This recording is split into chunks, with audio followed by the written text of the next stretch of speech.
6ই জুলাই 1961। শ্রী জীবনকৃষ্ণ দেখ, স্বামীজি একটা কথা বলে গেছেন যে আত্মা মর্ম পীড়ায় নিপীড়িত হয়ে তার স্বরূপ প্রকাশ করে। আমি বুঝতে পেরেছি যে মানুষ আজীবন ভুল করে এসেছে, আর সেই ভুল করে সমস্ত মানুষ জাতিকে আঘাত করে এসেছে। ক্রমাগত আঘাত পেয়ে পেয়ে সে আজ এইভাবে প্রকাশ পেয়েছে। আমি তোদের বলেছি, মানুষ ভুল করে মানে সে নিজেকে আঘাত করে। সে যতই ভুল করে ততই নিজেকে আঘাত করে। দেখ না, আত্মার একটা স্বাভাবিক গতি আছে, কিন্তু মানুষ ভুল করে সেই আত্মার স্বাভাবিক গতিকে রুদ্ধ করে এসেছে। জগতের প্রতিটি মানুষের সঙ্গে জড়িত। অতএব একজন যদি ভুল করে সে সারা মনুষ্য জাতিকে আঘাত করে। ধীরেনকে, আচ্ছা, তোর কি একটা কথা মনে আছে যে আমি বলেছিলাম মানুষ নিজেকে নিজেই শাস্তি দেয়, যে যত ভুল করে ততই নিজেকে আঘাত করে। আচ্ছা দেখ, এই উপনিষদ বলছে তং স্ত্রী তং পুমানসী, এ হচ্ছে ম্যাক্সিমাম, নয় কি? কিন্তু আমার এখানে কি, আমি কি কিছু বলছি যে আমি এই সব? না, জগৎ আমায় বলছে। অবশ্য আমি এখন নিজেও এসব দেখছি, কিন্তু ওর মূল্য নেই। আগে তোরা আমায় বললি, তারপর আমি আমার ভেতরে তোদের দেখছি। তাহলেই হলো। আমাদের এখানে যা হয়েছে তা উপনিষদ নয়, সামথিং বিয়ন্ড উপনিষদ, উপনিষদের বাইরে কিছু। ধীরেন, হ্যাঁ।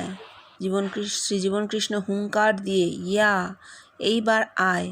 ঠাকুরের ওই রকম হলো না কেন, আমায় বল। মনুষ্য জাতি নিজেকে আঘাত করে এই জিনিস ফুটতে দেয়নি। দেখ, পারফেক্ট লাইফ হলে তবে এই জিনিস হয়। To live in perfect goodness is to realise oneself in the all. শুদ্ধ পবিত্র জীবনযাপন করলে সকলের মধ্যে নিজেকে অনুভূত হয়। পারফেক্ট মানে কি রে? অদ্বৈত। এই দেখ না, একটা মন্ত্র জানি না, এর মানে কি? আমার মাথায় কোনো সংস্কার নেই, একেবারে সংস্কার মুক্ত। কোনো সংস্কার থাকলে এই জিনিস হতো না।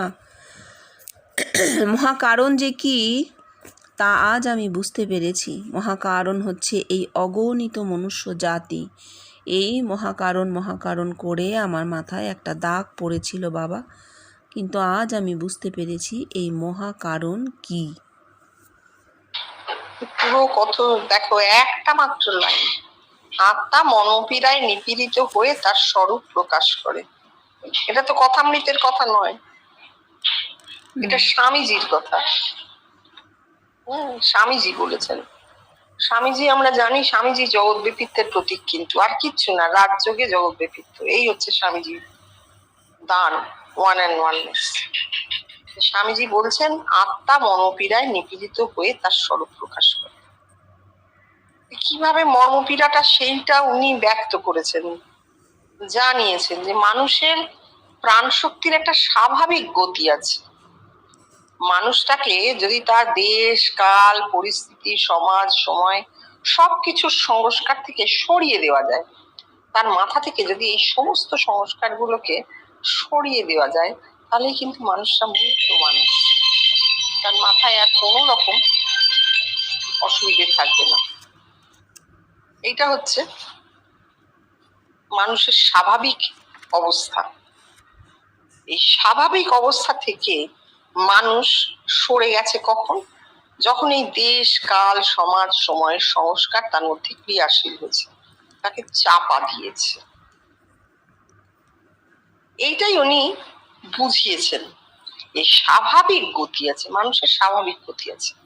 পৃথিবী সূর্যের চারিদিকে ঘুরছে, এই যে স্বাভাবিক গতি, এতে কোনো অবস্ট্রাকশন তৈরি হয়নি, কেউ পারেনি করতে, তাই কিন্তু সে ঘুরেই চলেছে, এটাই তার স্বাভাবিক গতি।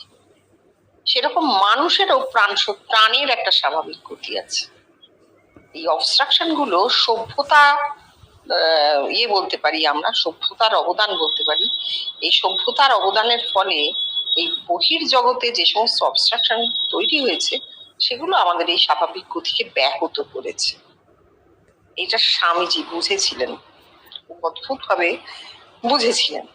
এবার কথা হতে পারে যে আমি একা আমার গতিকে রুদ্ধ করে ফেলতে পারি, ভুল কাজ করে, যে সমস্ত কাজকে স্বাভাবিকভাবে সমাজে খারাপ বলা হয়েছে এই ধরনের কাজ করে আমি আমার স্বাভাবিক গতিকে রুদ্ধ করে ফেলতে পারি, কিন্তু জগতের গতিকে আমি রুদ্ধ করবো কি করে?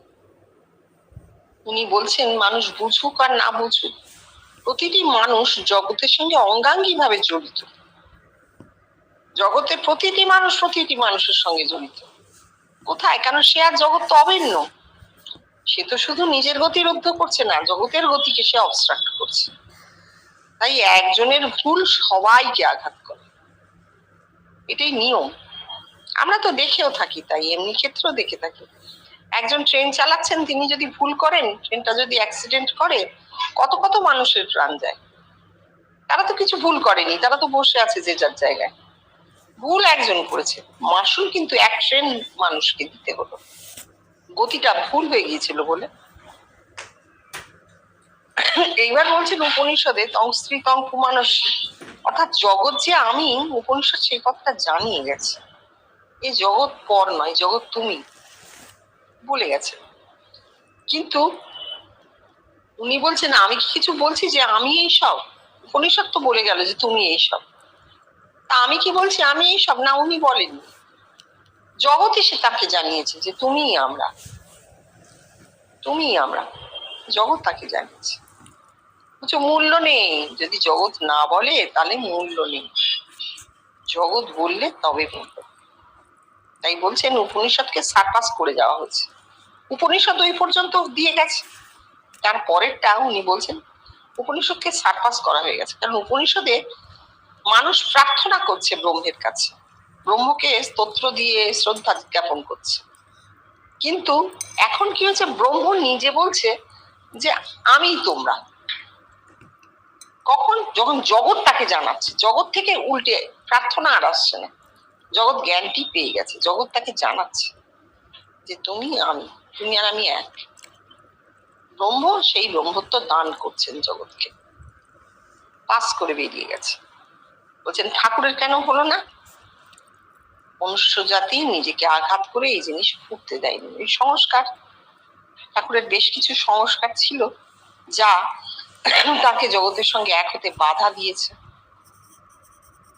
পবিত্র জীবন বা শুদ্ধ জীবন এসব মানে করা হয়েছে বটে, আমি বলবো এগুলো মানে না করলেই ঠিক।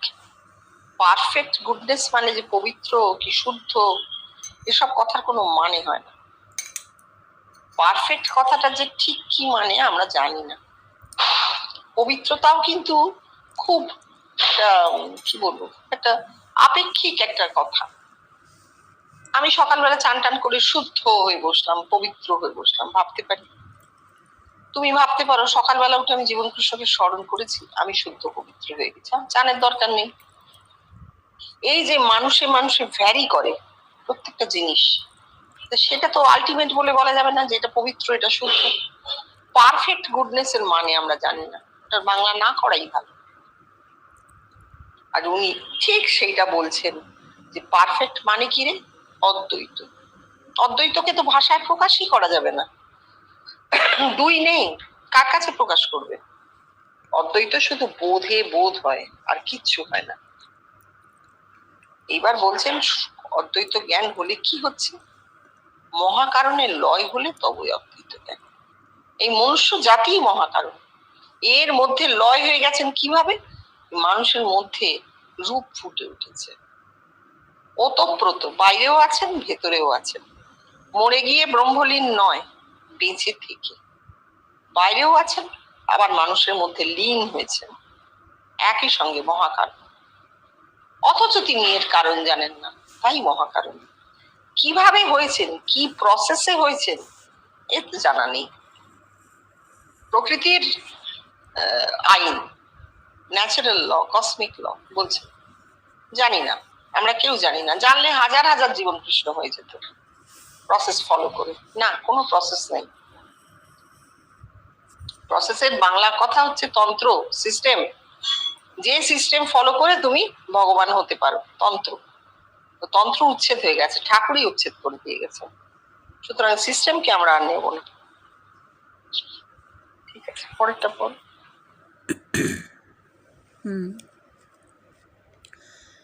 7ই জুলাই 1961, শ্রী জীবনকৃষ্ণ। কাল বলছিলাম না, স্বামীজি বলছেন আত্মা মর্মপীড়ায় নিপীড়িত হয়ে তার স্বরূপ প্রকাশ করে। সিংহকে যেমন খোঁচালে, সাপকে যেমন আঘাত করলে সে যেমন তার বিক্রম প্রকাশ করে, এই জিনিসও তেমনি। মানুষ চিরকাল নিজেকে আঘাত করে এসেছে, তাই আজ আত্মা তার স্বরূপ কি এইভাবে প্রকাশ করেছে। আঘাতটা কি জিনিস? এই মানুষ জন্মেছে একত্ব লাভের জন্য, কিন্তু মানুষ চিরকাল তার সেই গতিকে ব্যাহত করে এসেছে, তার অধিকার থেকে তাকে বঞ্চিত করে এসেছে, তাকে প্রকাশ করতে দেয়নি। তাই আজ এই জিনিস হয়েছে। মানুষের ন্যূনতম কর্ম থাকলে এই জিনিস প্রকাশ পাবে না। কীরকম জানিস? একটা জিনিস উঠছে আপনা হতে, আর সে যদি সেই গতির পথে বাধা পায় তাহলে পুটলি পাকিয়ে যাবে, আর সেই যে পুটলি পাকালো আর উঠবে না। জিতেনকে লক্ষ্য করে কথাটা বললেন, তবে ভাবছি কেন এই জিনিস সকলের হলো না। ওরে, এর কারণ আছে। যেমন আজকাল আমি তোদের ভেতরে পেয়েছি, এর ওপরেও জিনিস আছে, তারপর তারও ওপরের জিনিস আছে, যদি ফোটে। এই জন্যই সকলের এই জিনিস হলো না। হ্যাঁ, এটা একটা অস্বাভাবিক কথা। তো একত্ব কেন হলো না স্বামীজি বলেছেন, আর উনি প্রায় জীবন দিয়ে দিলেন একত্বর জন্যে। প্রতিষ্ঠা তো দেবেন না, উনি দেখবেন জিনিসটা ঘটছে, উনি দেখবেন, উনি দেখার আশায় বসে আছেন। বসে থেকে থেকে পুরী চলে গেলেন, দেখলেন না ফুটছে, না ফুটলো না, সকলের হচ্ছে না। সকলের যদি এই জিনিস না হয়, আমি বলবো এটা হোক্স, বারবার বলছেন, কিন্তু সত্যি সত্যি সকলের হলো না। তাই উনি বলছেন একত্বই শেষ কথা নয়, এরও পারে আরো আছে, অনন্ত। তো শেষ কথা কে বলবে? এটা একটা ফেজ, এটা সাধনার একটা স্তর, একটা ফেজ। একত্ব এখানে এটা আমি বলছি, তুমি শুনছো। যারা এতদিন ধরে একত্বের কথা শুনেছেন, একত্বটাই একটা সংস্কারের মতো। যে কোনো জিনিস যদি স্থবির হয়ে যায় না, তা যদি আর চলাচল না করে, তখন আমরা তাকে সংস্কার বলি। ধরো কারোর বাড়িতে কালী মূর্তি প্রতিষ্ঠিত, 500 বছর ধরে পুজো হচ্ছে, তাহলে কি হচ্ছে? সেটা স্থবির হয়ে গেছে, তা থেকে তাদের চিন্তা আর একটু নড়বে না। সেই রকম একত্বের চর্চা, একত্বের কথা বলতে বলতে যদি এমন হয় যে সেটা স্থবির হয়ে যায়, তা থেকে আমরা এতটুকু নড়তে না পারি, তখন কিন্তু সেটাও সংস্কারের পর্যায়ে চলে যাবে। এগুলো কথাগুলো কঠিন, শুনতে কঠিন, কিন্তু উনি তাই বলছেন। কথাটার মধ্যে উনি সেই কথাটাই বলেছেন। কারণ আমরা তো এখনো বস্তুতে একত্ব বুঝতে পারিনি, বস্তুতে এক হতে পারিনি। চিন্তায় এক হইয়া তো নয়, কেটে দিয়েছে। এবার আত্মিক ভাবে, আত্মিক জীবনে আমরা যে এক হয়েছি, সেটাও কিন্তু আমাদের কি বলবো, আমাদের উপলব্ধিতে আসে না, মোটেই আসে না। তার মানে জিনিসটা তো এখানে শেষ নয় বটেই, পরবর্তী স্তর আবার প্রকাশের অপেক্ষায়। একত্ব স্তর প্রকাশিত হয়ে গেছে, একত্বের পরবর্তী যে স্তর, সেটা প্রকাশের অপেক্ষায়। সেটা উনি বলে গেছেন পরবর্তী কি হবে। মাথার চামড়াটা সরে যাবে। মানুষ অ্যানাটমিক্যালি এমন একটা ব্রেন নিয়ে জন্মাবে যে মাথায় তার ওই ঢাকনাটা থাকবে না, ব্রেন আর ঢাকনা ছাড়া ব্রেন হবে। ব্রেনের উপর যে পাতলা প্লাস্টিকের একটা আবরণ থাকে, সেটা সরা থাকবে। আবরণটাই তো বদ্ধ করে, আবরণটা সরে গেলেই সে মুক্ত। একজন মুক্ত চেতনার মানুষ, তিনি ঠিক তার ভাবনার জগৎ, তার মনের জগৎ কতটা প্রসারিত হবে, কতটা উদার হবে, আমরা তা ধারণা করতে পারি না। কারণ এইসব ভবিষ্যতের কথা এখন বললে কল্পনা হয়ে যাবে। সুন্দর একেবারে। হ্যাঁ, তারপর বলো।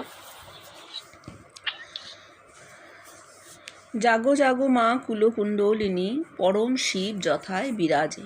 কথামৃত। শ্রীজীবন কৃষ্ণ, আচ্ছা এই গানের মেইন কথা কি বলতে পারিস? আমি পুশ করছি, বল না। ওই যে ঠাকুরের কথা, ভগবান দর্শনই মনুষ্য জীবনের উদ্দেশ্য, এবার বল। ওই যে লাইফ পাওয়ার কি করে রে, সে সহস্রারে গিয়ে ফুটে উঠবে। এই হচ্ছে স্বকার্য, এই একত্ব লাভই মনুষ্য জীবনের উদ্দেশ্য, এই হচ্ছে স্বকার্য। মানুষ সর্বদাই একত্ব লাভের জন্য তার প্রচেষ্টা চালাচ্ছে, সে এই জগতে একত্ব লাভের জন্যই এসেছে। হ্যাঁ, এটা বলে নিন। হ্যাঁ, এই যে একটা প্রসঙ্গে কথা হয়েছে, প্রসঙ্গটা তো হয়েছে একেবারে বেষ্টিতে। ঠাকুর যে বলছেন প্রাণ শক্তি শিরোমধ্যে গেলেই, সহস্রারে গেলেই লয় হয়ে যাবে, সে শিবে পরিবর্তিত হয়ে যাবে, প্রকৃতি পুরুষে পরিবর্তিত হয়ে যাবে। এইটাকেই ঠাকুর জীবনের উদ্দেশ্য বলেছেন, কিন্তু সেটা বেষ্টিতে। আর ওনার কাছ থেকে তো আমরা বেষ্টির কথা আর শুনবো না। উনি বলছেন স্বকার্য হচ্ছে একত্ব লাভ। সব মানুষই আসলে সেই একের সঙ্গে মিশে যেতে চাইছে, তার অজ্ঞাত সারে। আমরা জন্মেছি যেখান থেকে, মৃত্যুর পর সেখানেই ফিরে যাব, উনি বলছেন। সেই পিতৃবীজ ব্রহ্ম চেতনা চৈতন্য, এই চৈতন্যের সঙ্গে এক হয়ে যাওয়াই মানুষের ভেতরের সেই গতির যে একটা শক্তি থাকে, তো গতিকে তো কিছু ঠেলছে, একটা ফোর্স দেয়, পুশ দেয়। সেই পুশটা হচ্ছে এই ব্যাকুলতা।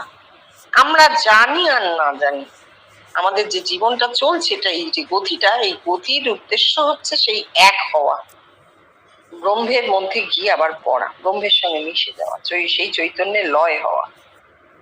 সবসময় এই প্রচেষ্টাটা চলছে, মানুষ ঠিক চালাচ্ছে না।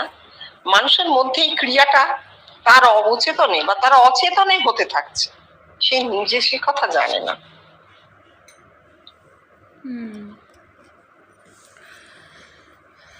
ব্রহ্ম সত্য, জগৎ মিথ্যা। কথামৃত।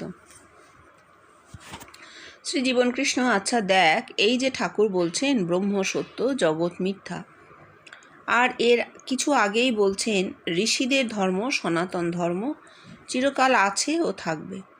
আচ্ছা ঋষিদের ধর্ম কি বাবা? ঋষি বলছে অহং ব্রহ্মাস্মি, আমি সেই ব্রহ্ম। নাও অ্যাডজাস্ট, এখন সমন্বয় কর ঠাকুর আর ঋষি বাক্য। ওরে আমি সত্য হলে জগৎও সত্য হয়ে যাচ্ছে।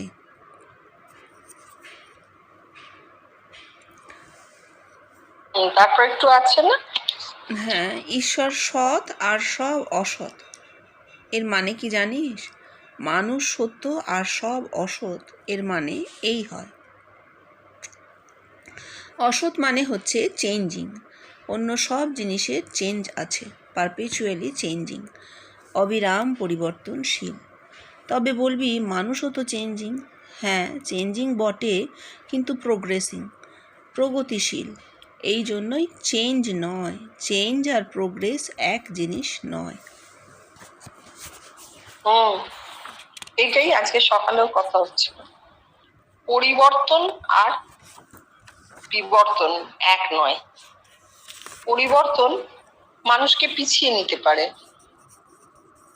রোজ গ্যাসে রান্না হচ্ছে, হঠাৎ আমি মাটির উনুন পাত পেতে বসলাম, তাহলে আমি কি করলাম? পিছিয়ে গেলাম। পরিবর্তন করলাম, পরিবর্তিত অবস্থায় আমি পিছিয়ে গেলাম।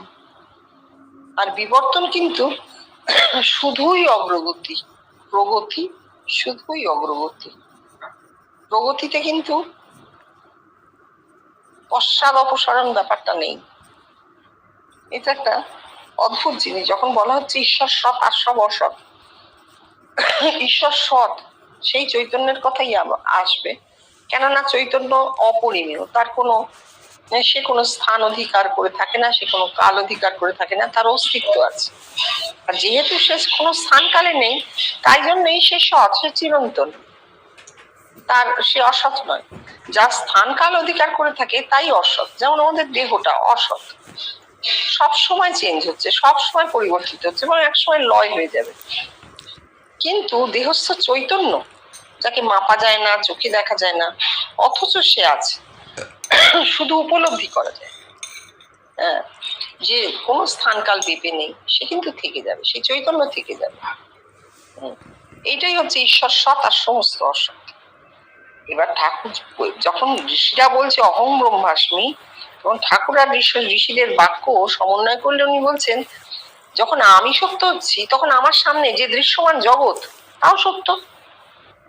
এবার কথা হতে পারে যে জগৎ তো পরিবর্তনশীল, সে শাশ্বত তো নয়, সে তো আমি পরিবর্তনশীল বলে আমি জগৎকে পরিবর্তনশীল দেখছি।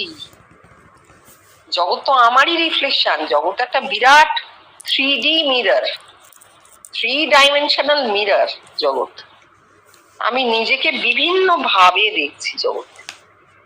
তা আমি যেখানে পরিবর্তনশীল, সেখানে এই মিরর মানে ইমেজ আমার ছায়া, জগৎ আমার ছায়া, সে ছায়া পরিবর্তনশীল তো হবেই। ঠাকুর বলছেন না, এই কঠিন জগতের অন্তরালে আরেকটি জগৎ আছে, চৈতন্যময় জগৎ। যখন সেই চৈতন্যময় জগৎকে মানুষ উপলব্ধি করে, তখন সেই জগৎ কিন্তু সৎ, শাশ্বত, তা কিন্তু পরিবর্তনশীল নয়। তো আমি একটা মানুষ, আমি যতক্ষণ বেঁচে আছি, আমি যদি নিজের কাছে সৎ সত্য হই, তাহলে এই জগৎও আমার কাছে সৎ সত্য, মানে জগৎ আমারই রিফ্লেকশন, আর কিছু নয়।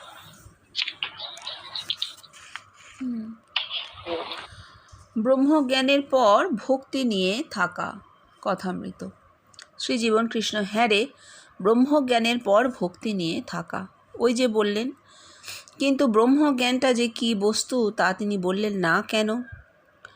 তোদের একটা কথা বলে রাখি, এই বেষ্টির সাধনেও আছে যে সে এই জগৎ হয়েছে। ওই যে ঋষি বাক্য, তং স্ত্রী তং পুমানসী, অর্থাৎ তুমি জগতের স্ত্রী, জগতের কুমারী তুমি। ওই যে বৃদ্ধ দণ্ডহস্তে, সেও তুমি। আচ্ছা, যখন সে এই জিনিস বুঝতে পারে তখন সে কাকে ভক্তি করবে রে? কে তার ভক্ত হবে? ঠাকুর এই কথা বলে কি প্রমাণ রাখছেন? ব্রহ্মজ্ঞান যে কি বস্তু তা তিনি জানতেন না। তোরা এসে আমায় বললি, মশাই আপনাকে দেখেছি। তার মানে কি রে? তোরাই আমায় বলছিস, মশাই আপনি আর আমি এক।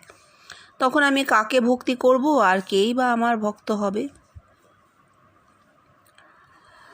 এক সময় শ্রীজীবন কৃষ্ণ বললেন, সত্যগুণ, রজগুণ, তমগুণ, এইসব কথা যে তোরা এতকাল শুনে আসছিস, এর মানে কি জানিস? এ হচ্ছে হক্স। এসব জিনিস কিছুই নেই। দেখ না, এই যে আমায় কত রকম লোক দেখছে, কোনো বাদ বিচার আছে কি? আমি এতে কি বুঝলাম? ওইসব কিছু নেই বাবা। একটা লোকের ভেতর যাই হোক না কেন, যখন জগৎ এসে বলবে তখনই জানবে, ঠিক তার আগে নয়। রাম নাম। হ্যাঁ, এইখানটা বলবার, এই যে উনি বলছেন ঠাকুর ব্রহ্মজ্ঞান কি তা জানতেন না। আসলে ঠাকুর তো বেষ্টির ব্রহ্মজ্ঞান হয়েছিল। এই যে ভগবান দর্শন, এটা ঠাকুরের বেষ্টির ব্রহ্মজ্ঞান, জড়। ওই যে বলছেন লয় হয়ে যায়, এবং সেই লীন অবস্থা থেকে ঠাকুর ফিরেছিলেন, বেষ্টিতেই অবতার হয়েছিলেন। সেই জন্য ঠাকুরের ব্রহ্মজ্ঞান হচ্ছে বেহুশ হয়ে যাওয়া, সমাধিতে লীন হয়ে যাওয়া। কিন্তু জীবন কৃষ্ণ যখন ব্রহ্মজ্ঞানের কথা বলছেন, তখন তিনি পরিষ্কার বলছেন, ব্রহ্ম মানে বৃহৎ, কোনো একক ব্যক্তির সমাধিতে লীন হয়ে যাওয়া ব্রহ্মজ্ঞান নয়। ব্রহ্ম মানে বৃহৎ, যা জগতে প্রতিফলিত হবে, জগতের প্রতিটি মানুষের মধ্যে ফুটবে, তবে তাকে ব্রহ্মজ্ঞান বলা যাবে। এই মানুষ আর আমি এক, সব মানুষ সেটা জানবে, যার হচ্ছে সেও জানবে। One is all, all is one হয়েছে, এরপর অল ইজ অল হবে। প্রতিটি মানুষ জানবে যে সেই জগৎ, জগৎও জানবে যে সে সব, প্রতিটি মানুষই সে। এই অবস্থাও আসবে একদিন। আর এই অবস্থা এলে ভক্তি তো থাকছেই না, ওটা তো কাটা পড়েই গেল। এমনকি এই যে গুণ, সত্য, রজ, তম, এসব গুণ, এসব হোক্স, উনি বলছেন কিছু নেই, এসব কিছু থাকতেই পারে না। এই ভাগগুলো কি করে করা হয়েছে, কেন করা হয়েছে? মানুষকে ছোট করতে করা হয়েছে। একটা মানুষ একটু ক্রোধী, তাকে বলা হচ্ছে তুমি তামসিক। একটা মানুষ খুব কাজ করে বেড়ায়, তাকে বলা হচ্ছে তুমি রাজসিক। একটা একটা মানুষ খুব শান্ত স্বভাবে সারাদিন হরিনাম করে, তাকে বলা হচ্ছে তুমি সাত্বিক। এবার এই তিনটে অবস্থাই একটা মানুষের হতেই পারে, একই মানুষের হতে পারে। ঠাকুরকে একজন বলছেন আপনার রাগ নেই একদম, সে কি? গাড়োয়ানকে যে কত কথা বলে এলুম, খুব ঝগড়া করলুম, রাগ নেই। জীবন কৃষ্ণ তো এত রাগী ছিলেন, ভয় পেত সবাই, সবাই ভয় পেত কথা বলতে। তাহলে আমরা কি এদেরকে তামসিক বলবো, তমগুণ সম্পন্ন বলবো? বা ঠাকুর সময়ের কাজ সময় করা পছন্দ করতেন, নিজের ঘর একদম টিপটপ, রাজসিক বলবো? জীবন কৃষ্ণের ঘরও তাই, পারফেক্ট একদম। বলছেন যে নুনের হিসেব করতে পারে সে চিনির হিসেব করতে পারে, রাজসিক বলবো? আর ঠাকুর আর জীবন কৃষ্ণকে তো সাত্বিক আমরা সবসময়ই বলছি। কিন্তু বুঝতে হবে এই গুণগুলো আমাদের তৈরি করা, মানুষ মাপকাঠি তৈরি করেছে, এগুলোর কোনো সত্যতা নেই, এগুলোর কোনো সত্যতা নেই। অন্তত ব্রহ্মত্বের কাছে এই গুণের কোনো মানেই নেই, গুণ কোনো অর্থই রাখে না। একটা মানুষ তমগুণী না রজগুণী না সত্যগুণী, তার উপর তার ব্রহ্মত্ব নির্ভর করে না, কারণ সে জন্মেছেই ব্রহ্ম হতে, সে নিজে ব্রহ্ম বটেই, এবং মৃত্যুর পরেও দেহ ভেঙে গেলেও সে ব্রহ্ম। সুতরাং কি হবে, দেহের গুণ দিয়ে আমি তার বিচার কেন করব? দেহের গুণ ব্রহ্মত্বের বিচারে যায় না। তারপর রাম নাম করতে করতে পাপ পাখি পালিয়ে যায়। কথামৃতের এই কথা বলেছে জীবনকৃষ্ণ বললেন, এর মানে কি শুনবি? মানুষ পাপ করলে, অন্যায় করলে কি হয় জানিস? তার দেহের সেল কন্ট্রাকশন, কোষের সংকোচন হয়, যাতে আত্মার ঠিক প্রকাশ না হয়। আবার রাম নাম করলে কি হয়? এই সেলগুলো লুজ হয়ে যায়। এগুলো বেষ্টি, এটা বেষ্টি। একটা মানুষ একা বসে আছে, সে তার জীবনটাকে মনে করছে, মনে করার চেষ্টা করছে, জীবনে সে কি কি করেছে না করেছে, অতীতকে ভাবছে। ভাবতে গিয়ে তার মনে হচ্ছে ওই সময় আমি এই কাজটা করেছিলাম, এটা হয়তো আমার করাটা ঠিক হয়নি। বা কোনো কাজের দরুন তার মাথায় লজ্জা বাসা বেঁধে আছে, যে কাজটা করে সে কিন্তু খুব লজ্জিত।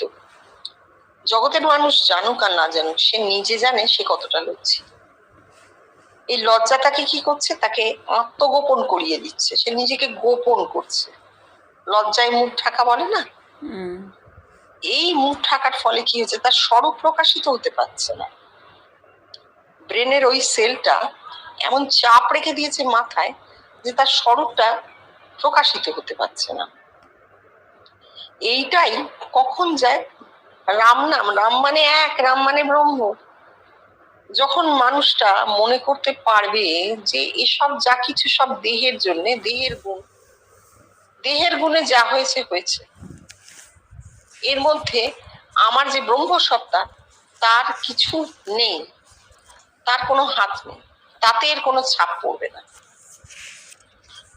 তখন তার ওই চাপটা খুলে যায়, তখন তার লজ্জা সরে যায়। যে লজ্জা ঘৃণা ভয় তিন থাকতে নয়, লজ্জা ঘৃণা ভয় সরে যায়, তাহলেই মানুষটা যে ব্রহ্ম সেই ব্রহ্ম।